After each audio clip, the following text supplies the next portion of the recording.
We have quite a few questions, and they're all for Mufti Asim. So we will begin with our first question, and it goes, if they are not Muslims, this person means ISIS, if they are not Muslims, then who are they and where did they come from? Why so many people join them?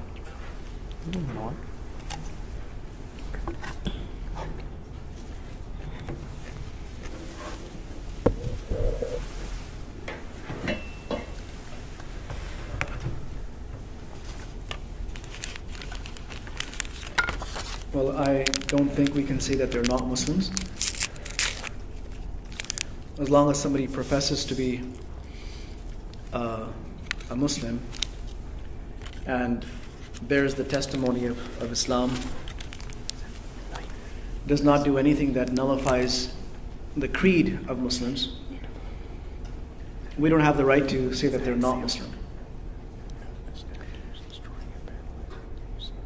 One interesting matter, though, in the case of ISIS, is that they consider themselves to be the only Muslims, to the extent that the rest of us guys, we're not included. We don't count. And this is a phenomenon known as takfir, where they deem all Muslims who don't agree with them to be apostates, or just plain old non-believers, disbelievers. So that is a problem from their side. We don't say that they're not Muslim, but they are people who are they're deviant, they're misled, and they're misleading other people. Where did they come from? I think there's a lot of theories about that right now. It's hard to say. I don't want to throw in another theory to add to the collection. But there are different types of people that are going and joining them. There are those people that are sort of at the top with some clear political objectives. And then there are those who have suffered losses as a result of the operations carried out by Western countries. They're angry, they've lost a lot, or they've lost everything. They have nothing to lose anymore. They want to strike back. And this is their way of doing that. And there are those who are, they're not in that second category. They haven't perhaps suffered any personal losses, but they're very disenchanted with the West and with Western countries, or with the rulers of Muslim countries. And they feel that the rulers of the Muslim countries are inept. They are never going to allow them to do what they want to do. And so this is their way of sort of, joining that conflict, joining the side of the conflict that they think is going to help. Then you have some people that are just lured into it. They're attracted by the glossy magazines and the fancy propaganda clips, and they see it as a chance for glory and all of that kind of stuff. So they're in there for that type of a mission. Different people, we do know that some of their leadership has evolved from Al-Qaeda. We do know that about them. So it does have its roots in that organization, or a part of them have their roots in that organization, and the rest, I think, it's some of what I've mentioned and then some speculation.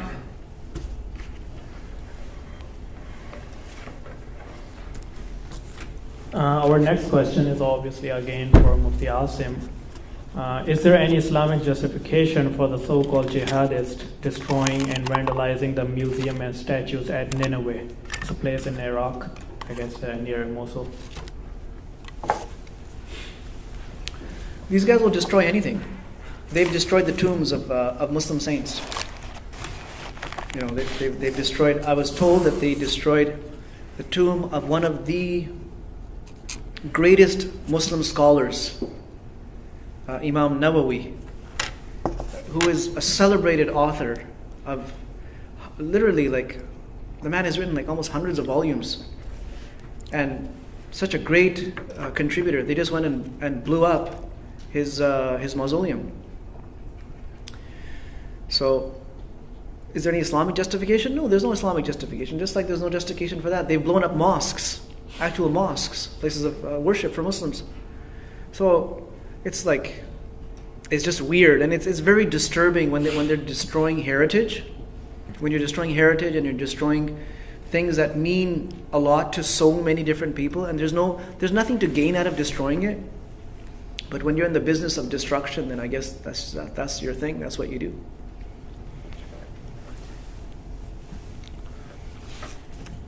Our next question is, the only narrative readily available to the general public is that provided by the mass media, which is that of ISIS and other extremist groups. How can mainstream Muslims create a counter-narrative through the media which emphasizes the peaceful nature of Islam? Well, part of that is through this campaign that we're doing. We have requested the support of the federal government in order to maximize the platform from which we are conveying this message. I don't even know if that request has been considered yet, because we haven't received any response. So that is one of the disheartening or discouraging aspects, especially when they seem to be so concerned about it in the form of legislation and anti-terror laws and things like that. But I don't think a law is going to stop someone from being radicalized. I think it's education. It's engaging the people and giving them, exposure to your narrative. So we would like to see more work done, but we are community groups. Our resources are extremely limited. We're doing whatever is in our power. I think the government needs to step in more than just our local detachment, which you're seeing over here represented. I think it needs to take things much more seriously if they really want to prevent violent extremism, because we're not seeing that relationship building from their side. All right, our next question is, why Muslim world don't stand against the extremist groups and let the world know that they are not representing Muslims or Islam? Why are they, the scholars or the leaders, are silent? I'm afraid the question is very poorly, very, very poorly phrased, and it's completely inaccurate. In fact, it's a false statement. Nobody is silent. Muslims are shouting this off the rooftops. It's a different issue that mainstream media isn't paying attention. That's another issue altogether. How, for example, how would you guys know what I said to my congregation in my sermons? You have no idea of knowing that. It's not broadcasted. Muslims and Muslim communities and organizations have been working tirelessly and diligently to not just denounce, but also to state that why this is religiously incorrect. They've done all of that. They're doing it all the time. Every Muslim organization is doing it. Every Muslim religious leader is doing it. And the only thing is that that voice is drowned out by what mainstream media chooses to project, because it's not much of a story that, Muslims denounce terrorism. There's no story in that. Muslims are terrorists. There's genuine fear. Now, there's a story. All the Muslims got together and said this was bad. There's no story there. So that is, one of the things that we have to deal with. But absolutely not. There is no such thing as Muslims staying silent on these issues. There's no such thing as Muslim leaders and scholars not speaking out. That's absolutely false.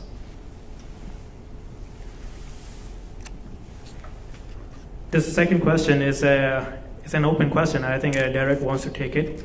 The question goes: if the security guard and other Muslims had reached out to the boy sleeping in the stairs, do you think that would have had a positive effect on him, rather than to apply the concept of legal accountability and put responsibility on him to reach out?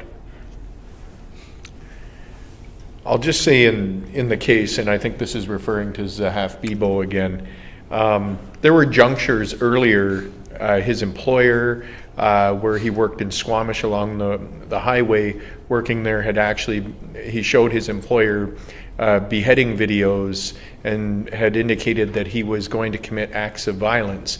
And this is before he was at the Burnaby Mosque.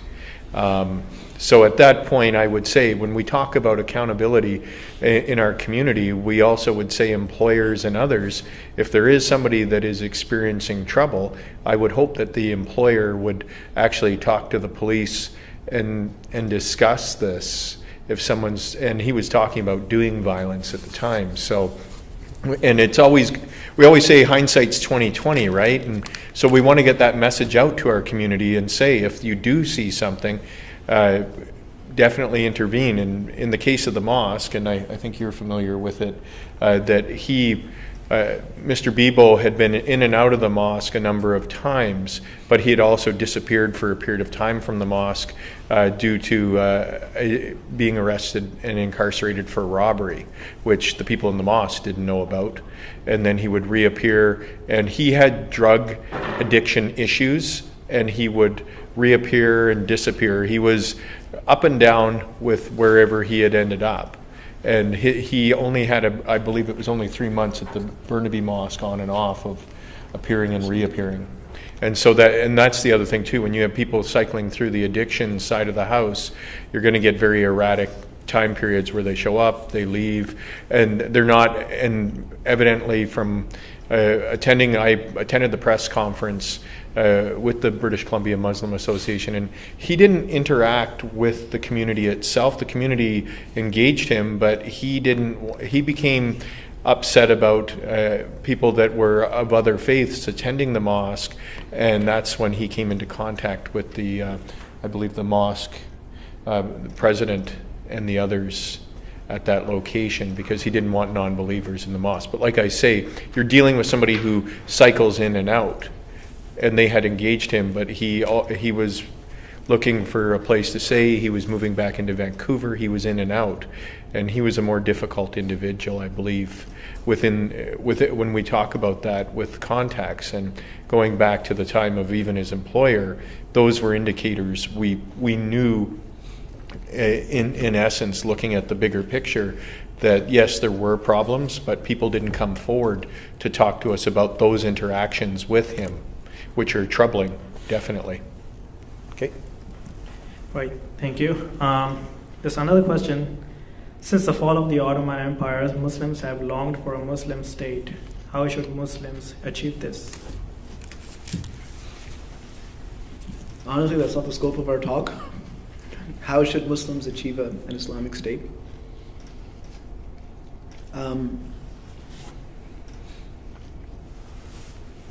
There's a lot of groundwork that needs to take place within the Muslim world.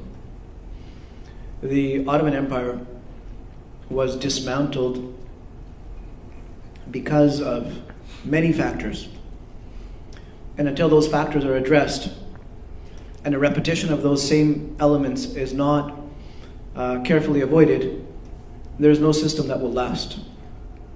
Remember, when we talk about an Islamic state, it's something that has been sort of endorsed, and it is done through the participation of all the Muslims. And it will take a significant amount of work across the world before something like that can happen. I would say more important than an Islamic state is stability within the Muslim countries themselves, and for them to come to some common goals and conclusions. And a lot of the countries, they don't really have a clear Islamic objective to begin with. So there would be a revival of Islam in those countries. There would be education. There would be a renewed interest in seeing the religion implemented at an administrative level. And then there would be a unifying of objectives across the Muslim world, and then perhaps something like that would be achieved. But at this moment, it's not even it's not even a possibility unless and until things change very drastically. This is Mufti Saab's favorite question. What is Sharia?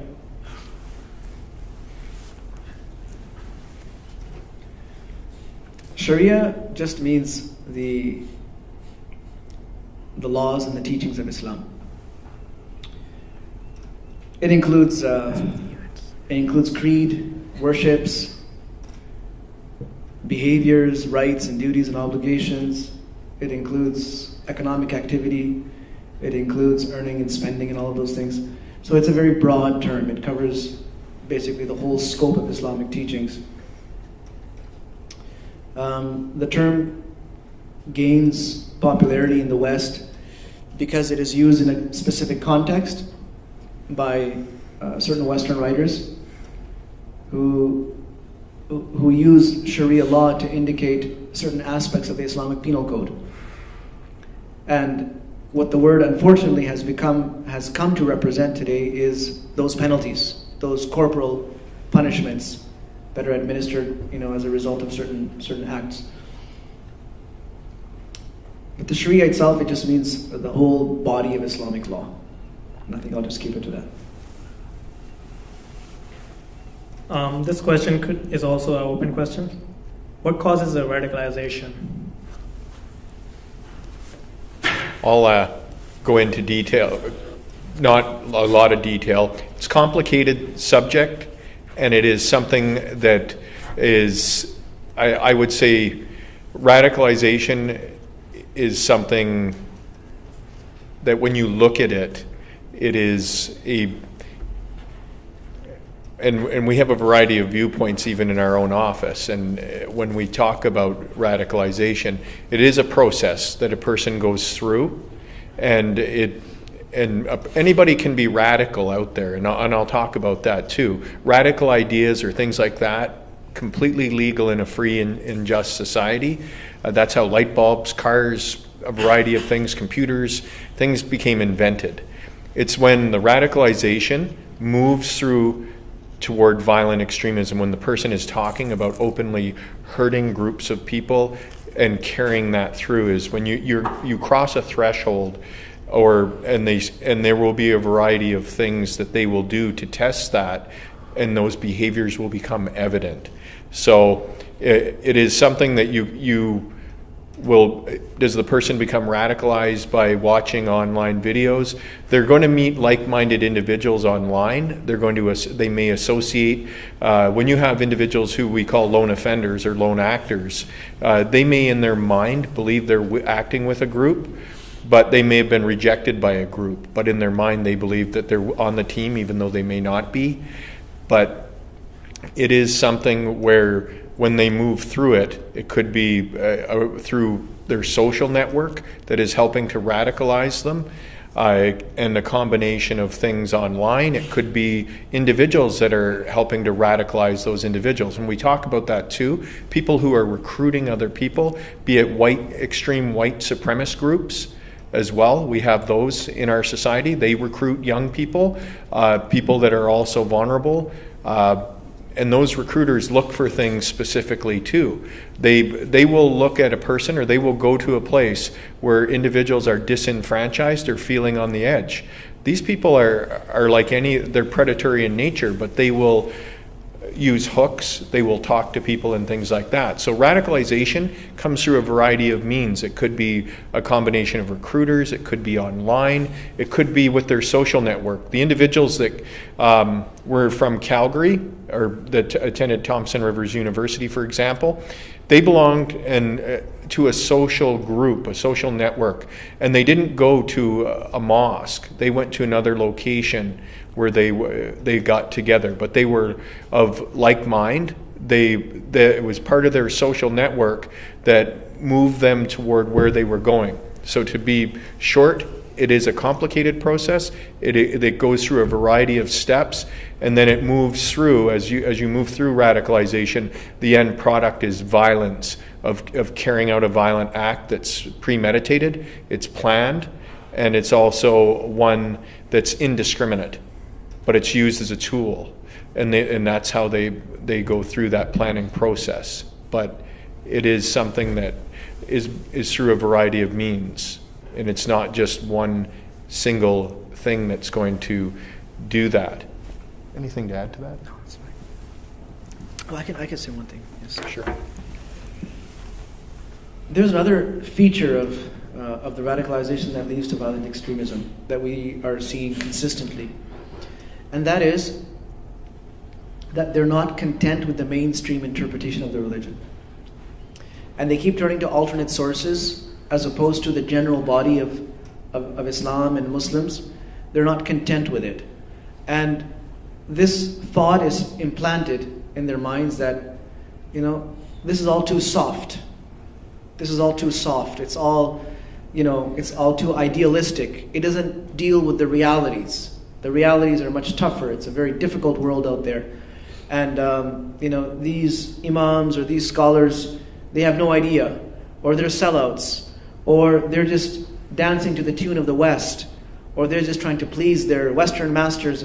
All kinds of things are put into their minds to make them feel that what is being projected by mainstream Islam and Muslims and authorities is just not good enough.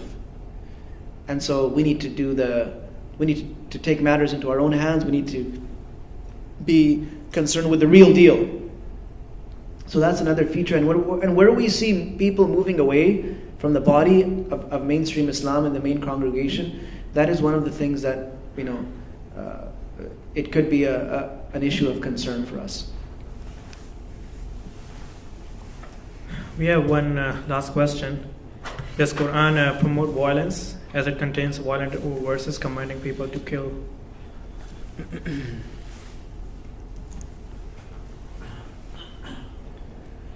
I don't think the Quran at any place encourages violence.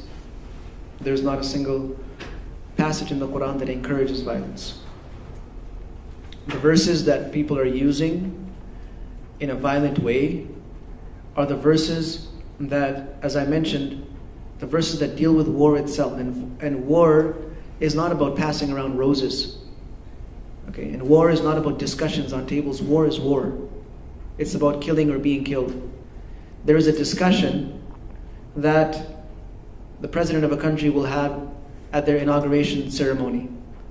And there's a discussion that a general will have as he is leading his troops into battle against the enemy, and they're being shot at and bombed. These are two completely different settings. So the Quran deals with war as a reality, and like I mentioned, it gives the rules. Wherever the Quran is talking about war, it's laying out the ethics and the rules and the laws of war. And so if somebody were to hear that talk of the general taking his troops into battle and say, well, that's a very violent man, we would say, no, he's just at war right now. So that's how those verses need to be studied at. They need to be studied in their context, and this is where the mainstream interpretations are so necessary. And when I say mainstream, I'm not referring to a specific scholar, a specific group of scholars. I'm talking about what Muslims have always upheld consistently for the last 1400 years. That's mainstream. What we've always been doing and thinking and believing, that's what we turn to. It's not about apologetics. It's not about being defensive and trying to come up with a counter narrative. It's about just staying with what we've always been doing, and that's where we find, that's where we find the greatest ease and comfort. I guess that's all. And there's one more question I can answer. That is just about where can I find more events about Islam. Actually, you can come to me. I study at Douglas, or there's an email address for this campaign, campaign.cave@gmail.com. You can always send your questions, comments, or feedbacks to that email, and you can also find me at Douglas. I would like to actually, thank you all for coming, and also on behalf of everyone, I want to say thank you to all the panelists for taking out time out of their busy schedule. And I think I will end that talk over here to conclude the conference. Thank you very much for coming.